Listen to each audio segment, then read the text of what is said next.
you have to start moving and speaking with 100% conviction. Okay, I do a lot of consultations, and a lot of people subconsciously limit themselves just based on the way that they speak and the way that they communicate. The way that they communicate with themselves, the way that they communicate with others, and really just the way that they communicate with life in general. A lot of people live their life from a space of fear, anxiety, and uncertainty.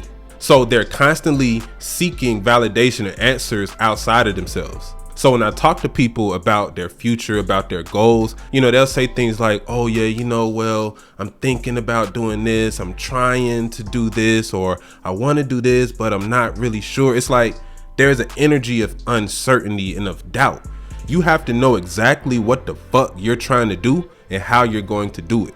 And the only way to do that is that you must obtain knowledge of self. That's the key and the root to everything. You have to know who you are, because it's a lot of people that's trying to do things that they see others do, but that's not really their path. That's not really their energy. Like, everybody is not gonna make it as a YouTuber. Everybody is not gonna make it as a rapper. Everybody is not gonna make it as a model. These are very popular career choices because on the outside, it looks all fun and glamorous and like it's stress-free, but you don't know what goes on behind the scenes. So a lot of people are chasing illusions. A lot of people are chasing things that's not really meant to them. And this is all stemming from the fact that they don't know themselves. But in life, you have to be convinced. See, if you want your reality to change, you first have to convince yourself that you actually have the power to do so. It's all about the subconscious. See, a lot of people have the information, but they don't have the actualization. And the reason for that is because deep down, like deep down in the innermost of their being, there's still some doubt.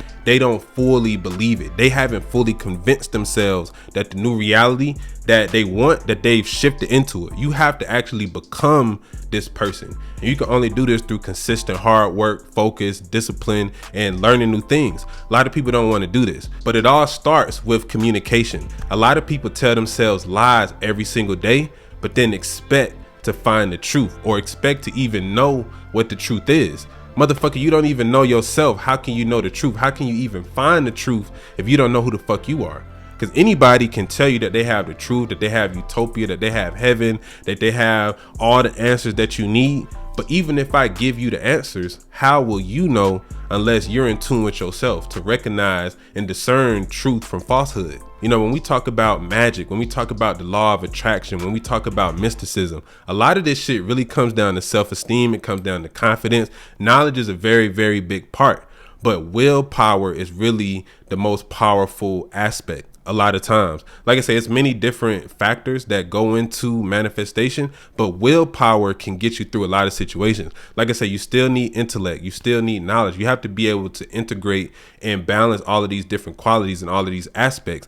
But if you don't have that conviction, it's really over with, bro. If you don't have the willpower, if you don't have the belief, everything you're doing will have no real effect. That's why back in the day, grandma's prayers held weight because she was actually convinced. She actually was praying from her heart and not from her brain. But she was actually tapping into a frequency, and she was actually willing these things into existence. And that's really the science of prayer. See, a lot of people don't understand that when you pray, you're not really talking to some God in the sky. You're actually communicating with your own subconscious. You're actually tapping into your own higher self, and you're manifesting it. Right? But see, we've cut ourselves off from our own divinity. So we externalize all these guys. And that's really the downfall of Africa, the downfall of the black man, quote unquote, is that once we externalize God, once we started to worship a God outside of ourselves, we made ourselves subordinate. And once you make yourself subordinate, now you have to bow down to this entity. You have to do what this entity says because you've made something bigger than you. Now you have to bow down to this entity because you've made an aspect of your consciousness greater than you. All of these guys we made up, bro. All of these guys are aspects of our own consciousness. We are one with the creator, with the most high, with the universe, however you want to describe it, the infinite intelligence. We are one with it. Once we separated ourselves from it, now we began to worship it. Now we began to feel like we have to do all of these weird things to connect with it when it was always one with us.